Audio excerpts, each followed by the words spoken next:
ಆದರೆ ಇಲ್ಲಿರೋದು ಸರ್ವಾಧಿಕಾರ, ಬರೀ ಮೋಸದ ಪ್ರಕ್ರಿಯೆ, ಎಲ್ಲ ಕಡೆ ಮೋಸ ಮೋಸ ಮೋಸ.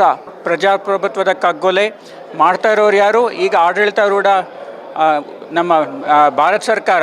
ಆದರೆ ಈ SIR ಜಾರಿ ಬಂದರೆ 28ರಲ್ಲಿ ನಾವು ಏನೇ ಮಾಡಿದ್ರೂ ಕೂಡ ಸಾಧ್ಯ ಇಲ್ಲ. ಈ ಡೆಮಾಕ್ರಸಿಯೊಳಗೆ ಅಲ್ಪ ಸ್ವಲ್ಪ ಅವಕಾಶಗಳೇನಿತ್ತು ಅದನ್ನು ಸಂಪೂರ್ಣ ಮುಗಿಸ್ಬೇಕು ಹೊರಟಿದ್ದಾರೆ.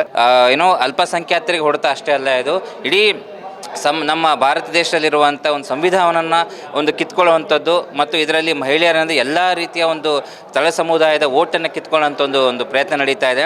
ದೇಶದ ಬೇರೆ ಬೇರೆ ಕಡೆಯಿಂದ ಬಂದುಬಿಟ್ಟು SIR ಅನ್ನುವಂತಹ ಒಂದು ಪ್ರೋಸೆಸ್ ಏನು ತರ್ತಾ ಇದ್ದಾರೆ ಎಲೆಕ್ಷನ್ ಕಮಿಷನ್ನು, ಇದು ಎಲ್ಲೂ ನಮ್ಮ ಕಾನ್ಸ್ಟಿಟ್ಯೂಷನಲ್ಲೂ ಇಲ್ಲ, ಯಾವ ಕಾನೂನಲ್ಲೂ ಇಲ್ಲ ಅಂಥ ಒಂದು ಪ್ರೋಸೆಸ್ನ ತರ್ತಿದ್ದಾರೆ.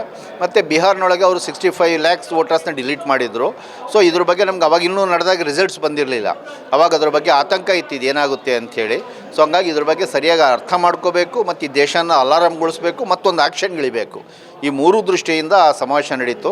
ಅದರಲ್ಲಿ ಕೆಲವು ಚೆನ್ನೈ ರೆಸೊಲ್ಯೂಷನ್ಸ್ ಅಂತಾಯಿತು. ಆ ಚೆನ್ನೈ ರೆಸೊಲ್ಯೂಷನಲ್ಲಿ ಫಸ್ಟ್ ಪಾಯಿಂಟ್ ಏನಪ್ಪ ಅಂದರೆ, ಫಸ್ಟು ಎಲ್ಲ ರಾಜ್ಯಗಳಲ್ಲೂ ಕೂಡ ಇಂಥ ಕಾನ್ಕ್ಲೇವ್ ಮಾಡಿ ನಮ್ಮ ಸೋಷಿಯಲ್ ಆ್ಯಕ್ಟಿವಿಸ್ಟ್ಗಳು ಏನಿದ್ದೀವಿ ಫಸ್ಟ್ ನಾವು ಅದ್ರ ಬಗ್ಗೆ ಅಲರ್ಟ್ ಆಗಬೇಕು ಅನ್ನೋಕ್ಕೋಸ್ಕರ ಮಾಡಬೇಕು ಅಂತಿತ್ತು. ಹಾಗಾಗಿ ಧಾರವಾಡ ಮತ್ತು ಇಲ್ಲಿ ನಡೀತು. ಸಿಚುವೇಷನ್ ಇಸ್ ಭಾಳ ಗಂಭೀರವಾಗಿದೆ. ಈ ಡೆಮಾಕ್ರಸಿಯೊಳಗೆ ಅಲ್ಪ ಸ್ವಲ್ಪ ಅವಕಾಶಗಳೇನಿತ್ತು ಅದನ್ನು ಸಂಪೂರ್ಣ ಮುಗಿಸ್ಬೇಕು ಹೊರಟಿದ್ದಾರೆ. ಮುಗಿಸಿ ಇದನ್ನೆಲ್ಲ ಕೂಡ ಒಂದು ಡಿಕ್ಟೇಟೋರಿಯಲ್ ಡೆಮಾಕ್ರಸಿಯಾಗಿ ಕನ್ವರ್ಟ್ ಮಾಡುವಕ್ಕೆ ಎಲ್ಲ ಸ್ಟೆಪ್ಸ್ ಹೋಗಿದ್ದಾರೆ. ಅದರಲ್ಲೇ ಬಿಹಾರ್ ರಿಸಲ್ಟ್ಸು, ಅದರ ಔಟ್ಕಮ್ ಅದು. ಈಗ ಅದನ್ನು ನೆಕ್ಸ್ಟ್ ಈಗ 12 ಸ್ಟೇಟ್ಸಲ್ಲಿ ಆಲ್ರೆಡಿ ಪ್ರೋಸೆಸ್ ಬಿಗಿನ್ ಮಾಡಿದ್ದಾರೆ. ಅದಾದಮೇಲೆ ನೆಕ್ಸ್ಟ್ ರೌಂಡ್ ಬರುತ್ತೆ, ಅಲ್ಲಿ ಕರ್ನಾಟಕನೂ ಬರುತ್ತೆ. ಕರ್ನಾಟಕದಲ್ಲಿ ಇನ್ನೂ ಪ್ರೋಸೆಸ್ ಶುರು ಆಗಿಲ್ಲ, ಅದರ ಪ್ರಿಪ್ರೇಷನ್ ಶುರು ಆಗಿಬಿಟ್ಟಿದೆ. ಸೊ ಹಾಗಾಗಿ ಆಲ್ರೆಡಿ ಅಪಾಯ ಮನೆ ಬಾಗಿಲಿಗೆ ಬಂದುಬಿಟ್ಟಿದೆ. ಇದನ್ನು ಫೈಟ್ ಮಾಡೋದು ಹೇಗೆ ಅನ್ನೋದ್ರ ಬಗ್ಗೆ ಬಂತು. ಎಲ್ಲರ ಕಡೆಯಿಂದ ಒಂದು ಅಭಿವ್ಯಕ್ತಗೊಂಡಂಥ ಒಂದು ವಿಚಾರ ಏನಪ್ಪ ಅಂದರೆ, ಈ ಅಪೋಸಿಷನ್ ಪಾರ್ಟೀಸ್ನ ಕಾದ್ರಕ್ಕೆ ಆಗಲ್ಲ. ಅವರು ಡೆಡ್ ಫೋರ್ಸಸ್, ಅವ್ರು ಯಾವುದೇ ಇನಿಷಿಯೇಟಿವ್ ತೊಗೊಳ್ಳಲ್ಲ, ಅವ್ರ ಮೇಲೆ ನಂಬೋದು ಬೇಡ, ಅವ್ರನ್ನ ಔಟ್ಸೋರ್ಸ್ ಮಾಡೋದು ಬೇಡ ಅನ್ನೋಂಥದ್ದು ಪರಕಾಲ ಪ್ರಭಾಕರ್ ಒಳಗೊಂಡಂತೆ ಎಲ್ಲರೂ ಹೇಳಿದ್ದು. Let us not depend on them ಅನ್ನೋದು ಒಂದು. ಎರಡನೇ ವಿಚಾರ ಬಂದಿದ್ದು, ನಾವೀಗ ಮಾಸ್ ಆ್ಯಕ್ಷನ್ ಇಲ್ಲದೆ people coming on the streets ಬಿಟ್ಟರೆ ಈ ದೇಶ ಉಳಿಸ್ಕೊಳ್ಳೋಕೆ ಬೇರೆ ದಾರಿ ಇಲ್ಲ. ಹಾಗಾಗಿ ಎಲ್ಲ ಸ್ಟ್ರಗ್ಲಿಂಗ್ ಫೋರ್ಸಸ್ನ ಯುನೈಟ್ ಮಾಡಬೇಕು ಅನ್ನೋಂಥದ್ದು ಈ ಎರಡು ಥೀಮ್ ಮೇನಾಗಿ ಬಂದಿದೆ.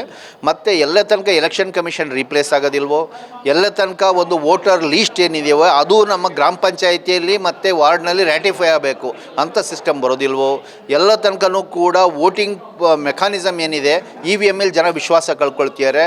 ಹಾಗಾಗಿ ಟ್ರಸ್ಟ್ ವರ್ದಿ ಮೆಕ್ಯಾನಿಸಮ್ ಎಲ್ಲ ತನಕ ಎಸ್ಟಾಬ್ಲಿಷ್ ಆಗೋದಿಲ್ವೋ, ಕೌಂಟಿಂಗ್ ಅನ್ನೋಂಥದ್ದು ಟ್ರಾನ್ಸ್ಪರೆಂಟ್ ಕೌಂಟಿಂಗ್ ಮೆಕ್ಯಾನಿಸಮ್ ಎಲ್ಲ ತನಕ ಬರೋದಿಲ್ವೋ, ಅಲ್ಲೇ ತನಕನೂ ಕೂಡ ಅಗತ್ಯ ಬಿದ್ದರೆ ಈ ದೇಶದ ಎಲೆಕ್ಷನ್ಸು ಬಹಿಷ್ಕರಿಸಿ ಬೀದಿಯಲ್ಲಿ ಇಳಿಬೇಕು ಅನ್ನುವಂಥ ಸ್ಪಿರಿಟ್ ಇವತ್ತಿನ ಸಮಾವೇಶದಲ್ಲಿ ವ್ಯಕ್ತಗೊಂಡಿದೆ. ಕರ್ನಾಟಕದಲ್ಲಿ ಈಗ ನೆಕ್ಸ್ಟ್ 28ಕ್ಕೆ ಎಲೆಕ್ಷನ್ ಬರ್ತಾ ಇದೆ. ಅದರೊಳಗೆ SIR ಬಂತು ಅಂದರೆ 28ರಲ್ಲಿ ನಾವೇನು 23ಕ್ಕೆ ನಾವೆಲ್ಲ ಸೇರಿ ಕೆಲಸ ಮಾಡಿ ಹೆಂಗೆಂಗೋ ಬರೀ ಪಕ್ಷಗಳಲ್ಲ ಜನ ಕೆಲಸ ಮಾಡಿದ್ರು, ಎಲ್ಲ ಸಂಘಟನೆಗಳು ಎಲ್ಲ ಸೇರಿ ಸಾವಿರಾರು ಕಾರ್ಯಕರ್ತರು ಕೆಲಸ ಮಾಡಿದ್ರು. ಎಲ್ಲ ಮಾಡಿ ನಾವು ಸಂವಿಧಾನ ವಿರೋಧಿ ಶಕ್ತಿಗಳನ್ನು ಸೋಲಿಸಿದ್ವಿ.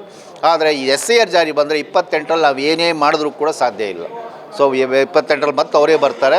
ಯಾಕಂದರೆ ಟೋಟಲ್ ಅವರ ಕಂಟ್ರೋಲಲ್ಲಿ ಬರ್ತಾ ಇದೆ. ವೋಟರ್ ಲೀಸ್ಟೇ total tampered and manipulated voter list ಅನ್ನಂಗಾಗುತ್ತೆ. ವೋಟಿಂಗ್ ಮೆಕ್ಯಾನಿಸಮು ಅಷ್ಟೇ, ಕೌಂಟಿಂಗ್ ಮೆಕ್ಯಾನಿಸಮು ಅಷ್ಟೇ, ಎಲ್ಲವೂ ಕೂಡ ಹೈಜಾಕ್ಡ್ ಆ ಸಿಸ್ಟಮ್ಗೆ ಹೋಗ್ತಾ ಇದೆ.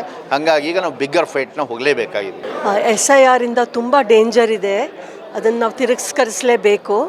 ಆದರೆ ನಾವು ಕನ್ಸ್ಟ್ರಕ್ಟಿವ್ ಆಗಿ ಹೇಗೆ ಅದನ್ನು ಇಂಪ್ರೂವ್ ಮಾಡ್ಬೋದು, ನಮ್ಮ ಸಿಟಿಸನ್ಶಿಪ್ನ ಹೇಗೆ ನಾವು ಕಾಪಾಡ್ಕೋಬೋದು, ಮತ್ತು ಎಲೆಕ್ಟ್ರಲ್ ರೋಲ್ನ ನಾವು ಹೇಗೆ ಕ್ಲೀನ್ ಮಾಡಿಸ್ಬೇಕು, ಅದ್ರ ಬಗ್ಗೆ ಕೂಡ ನಾವು ಯೋಚನೆ ಮಾಡಿ ಈ ರಾಜ್ಯ ಸರ್ಕಾರದ ಮೇಲೆ ಕೂಡ ನಾವು ಒತ್ತಡ ಹಾಕಬೇಕು. ಅವರು ಇದಕ್ಕೆ ಬಗ್ಗೆ ಏನು ಕಾರ್ಯಕ್ರಮ ತಗೊತಾರೆ ಅಂತ. ಅವರು ಕೂಡ SIR ಬಗ್ಗೆ ಅವ್ರದ್ದು ಏನು ಅನಿಸಿಕೆ ಇದೆ ಅದನ್ನು ಅವರು ವ್ಯಕ್ತಪಡಿಸ್ಬೇಕು ಮತ್ತು ನಮಗೆ ಸಾಕಷ್ಟು ಟೈಮ್ ಸಿಗೋ ಹಾಗೆ ಮಾಡಬೇಕು. SIR ಬಂದರೆ ಜೊತೆಗೆ ನಮಗೆ ಈ ಟೆಂಪರರಿ ಮೈಗ್ರೆಂಟ್ಸಿಂದು ಹೆಸರುಗಳನ್ನ ಡಿಲೀಟ್ ಮಾಡ್ತಾಯಿದ್ದಾರೆ. ಅದು ಡಿಲೀಟ್ ಆಗದೆ ಇರೋಂಗೆ ಅವರು ಎಲ್ಲಿಂದ ಬಂದಿದ್ದಾರೆ ಆ ಪ್ಲೇಸ್ನೇ ಅವರು that is my place of ordinary residence ಅಂತ ಹೇಳೋದಕ್ಕೆ ಅಧಿಕಾರ ಕೊಡಬೇಕು. ಮತ್ತು ಎಲೆಕ್ಟ್ರಲ್ ರೋಲ್ ಕ್ಲೀನ್ ಆಗಬೇಕು ಅಂತಂದರೆ ನಮಗೆ ವಾರ್ಡ್ ಮಟ್ಟದಲ್ಲಿ, ಗ್ರಾಮ ಪಂಚಾಯತಿ ಮಟ್ಟದಲ್ಲಿ ಒಂದು ಕಂಟಿನ್ಯೂಸ್ಲಿ ಅಪ್ಡೇಟೆಡ್ ಎಲೆಕ್ಟ್ರಲ್ ರೋಲ್ ಇರಬೇಕು. ಅದಕ್ಕೆ ಬರ್ತು ಡೆತ್ತು ಎಲ್ಲ ರೆಗ್ಯುಲರಾಗಿ ಅದು ಅಪ್ಡೇಟ್ ಆಗಬೇಕು. ಜೊತೆಗೆ ಯಾರಾದರೂ ಒಳಗೆ ಬಂದರೆ ವಾರ್ಡ್ಗೆ ಅಥವಾ ಹೊರಗೆ ಹೋದರೆ ಇನ್ ಆ್ಯಂಡ್ ಔಟ್ ಮೈಗ್ರೇಷನ್ ಕೂಡ ಅಲ್ಲಿ ರೆಕಾರ್ಡ್ ಆಗಬೇಕು. ಆವಾಗ ನಮಗೆ ಯಾವಾಗಲೂ ಕಂಟಿನ್ಯೂಸ್ಲಿ ಅಪ್ಡೇಟೆಡ್ ಎಲೆಕ್ಟ್ರಲ್ ರೋಲ್ ಬಂದರೆ, ಡೇಟಾ ಬೇಸ್ ಬಂದರೆ, ಆವಾಗ ಸಡನ್ನಾಗಿ ಎಲೆಕ್ಷನ್ನಿಗೆ ಮುಂಚೆ ಅವರು ಲಕ್ಷಾಂತರ ಜನನ ಕರ್ಕೊಂಡು ಬಂದು ಎಡಿಷನ್ನು ಡಿಲೀಷನ್ನು ಮಾಡೋದಕ್ಕೆ ಸಾಧ್ಯ ಆಗಬಾರ್ದು. ಆ ರೀತಿ ನಮಗೆ ಸ್ಥಳೀಯ ಸರ್ಕಾರದಲ್ಲಿ ನಮಗೆ ಒಂದು ಡೇಟಾಬೇಸ್ ಆ್ಯಕ್ಯುರೇಟ್ ಡೇಟಾಬೇಸ್ ಸೃಷ್ಟಿ ಮಾಡೋದಕ್ಕೆ ಅವರು ವ್ಯವಸ್ಥೆ ಮಾಡಬೇಕು. ಹಿಂದಿನ ಕಾಲದ ಯಾವುದೋ ರೆಟ್ರಾಸ್ಪೆಕ್ಟಿವ್ ಆಗಿ ಡಾಕ್ಯುಮೆಂಟ್ಸ್ ಕೇಳೋಕ್ಕೆ ಬದಲು ಪ್ರಾಸ್ಪೆಕ್ಟಿವ್ ಆಗಿ ಯಾರ ಆಧಾರ್ ಇದ್ದರೆ ಅವ್ರನ್ನೇ ಸಿಟಿಸನ್ ಅಂತ ಗುರುತಿಸ್ಬೇಕು. It should be a prospective exercise ಅಂತ ನನ್ನ ಅನಿಸಿಕೆ.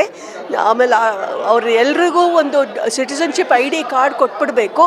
ಇವರೆಲ್ಲರ ಹತ್ರ ಆಧಾರ್ ಇದೆ. ಯಾಕೆಂದರೆ SIR ಏನು ಬಿಹಾರಲ್ಲಿ ಮಾಡಿದ್ದಾರೆ ಅಲ್ಲಿ 0.01% ಕೂಡ ಇಲ್ಲಿಗಲ್ ಇಮಿಗ್ರೆಂಟ್ಸ್ ಕಾಣಕ್ಕೆ ಬಂದಿಲ್ಲ.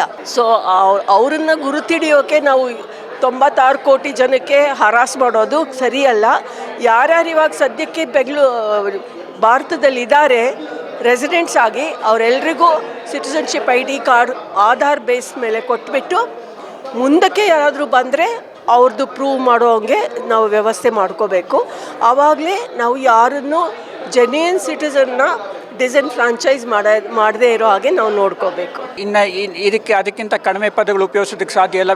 ಪ್ರಜಾಪ್ರಭುತ್ವದ ಕಗ್ಗೊಲೆ ಮಾಡ್ತಾ ಇರೋರು ಯಾರು? ಈಗ ಆಡಳಿತಾರೂಢ ನಮ್ಮ ಭಾರತ ಸರ್ಕಾರ, ಒಕ್ಕೂಟ ಸರ್ಕಾರದಲ್ಲಿ ಅಧಿಕಾರದಲ್ಲಿರೋ BJP ಸರ್ಕಾರ. ಅವ್ರ ಜೊತೆಗೆ ಎಲೆಕ್ಷನ್ ಕಮಿಷನ್ ಅವರೇ ನೇಮಕ ಮಾಡಿರೋ election commission chief election commissioner ಹಾಗೂ ಕಮಿಷನರ್ಗಳು. ಇದು ಬಹಳ ಗಂಭೀರ ವಿಷಯ.